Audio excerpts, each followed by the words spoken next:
শহীদ president Ziaur রহমানের জন্মভূমি। এখানে কিন্তু জিয়াউর রহমানের জন্মবার্ষিকী উপলক্ষে 89তম জন্মবার্ষিকী উপলক্ষে শীত বস্ত্র বিতরণ করা হবে এলাকার যারা গরিব দুঃখী রয়েছেন তাদের মাঝে। এই উপলক্ষে কিন্তু স্বেচ্ছাসেবক দলের একটি কর্মসূচি আজকে রয়েছে শীত বস্ত্র বিতরণে, এবং এই কর্মসূচিতে বিএনপির সিনিয়র যুগ্ম মহাসচিব যিনি রয়েছেন রুহুল কবির রিজভী, তিনি কিন্তু এখানে শীতবস্ত্র বিতরণ করবেন। শহীদ রাষ্ট্রপতি জিয়াউর রহমানের 89তম জন্মবার্ষিকী উপলক্ষে আমাদের সেন্ট্রাল প্রোগ্রাম, এটা জাতীয় প্রোগ্রাম। এখানে আমরা বগুড়া জেলা স্বেচ্ছাসেবক দলের আমরা ব্যবস্থাপনায় আছি। ইনশাল্লাহ আমরা এর আগেও আপনারা জানেন বগুড়া জেলা স্বেচ্ছাসেবক দলের আমরা প্রায় হাজার হাজার লোকদেরকে আমরা এই শীত বস্ত্র বিতরণ করেছি।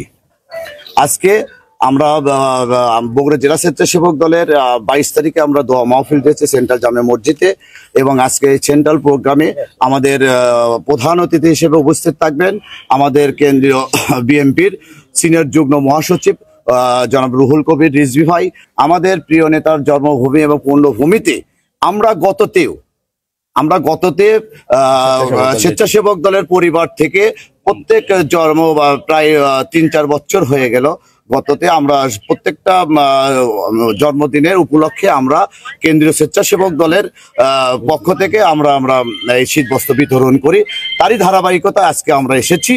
আপনারা দেখেছেন আমাদের ওপর যে স্টিম গুলরেজার চালাইছে এই স্বৈরাচার হাসিনা, আমরা কিন্তু রাজপথ থেকে হটি নাই। কিন্তু এখন আপনার দেখেন, এখন তো কোনো নাই, তো রাজনৈতিক সরকার আছে, সরকার নাই, তত্ত্বাবধায়ক সরকার। এই তত্ত্বাবধায়ক সরকারের টাইম আওয়ামী লীগ পর্যন্ত দেখেন তো আওয়ামী লীগ পান কিনা। আমরা জিয়ার সৈনিক, আমরা সবসময় রাজপথে আছি এবং থাকবো। আর যারা হচ্ছে কুলাঙ্গার তারা কিন্তু রাজপথে নাই। শহীদ প্রেসিডেন্ট জিয়াউর রহমানের জন্মদিন উপলক্ষে যে তাদের কর্মসূচি, সেই কর্মসূচি কিন্তু চলছে, এবং এই কর্মসূচিতে আজকে আপনাদেরকে যেমনটি বলছিলাম বিএনপির সিনিয়র যুগ্ম মহাসচিব রুহুল কবির রিজভী যিনি রয়েছেন, তিনি কিন্তু আজকে এখানে প্রধান অতিথি হিসেবে উপস্থিত থেকে এখানকার যে গরিব যারা রয়েছেন তাদের মাঝে কিন্তু শীতবস্ত্র বিতরণ করবেন। এখন আপনাদেরকে ঘুরে ঘুরে যেমনটি দেখাচ্ছিলাম যে শহীদ প্রেসিডেন্টের জিয়াউর রহমানের যে জন্মভূমি, স্মৃতি বিজড়িত জন্মভূমি, সেই স্মৃতি বিজড়িত জন্মভূমিতে কিন্তু এখানে বিএনপির নেতাকর্মীরা এসেছেন এবং স্বেচ্ছাসেবক দলের নেতাকর্মীরা এসেছেন। এখানে এসে তারা কিন্তু এই যে অপেক্ষা করছেন যে স্বেচ্ছাসেবক দলের যে কর্মসূচি রয়েছে সেই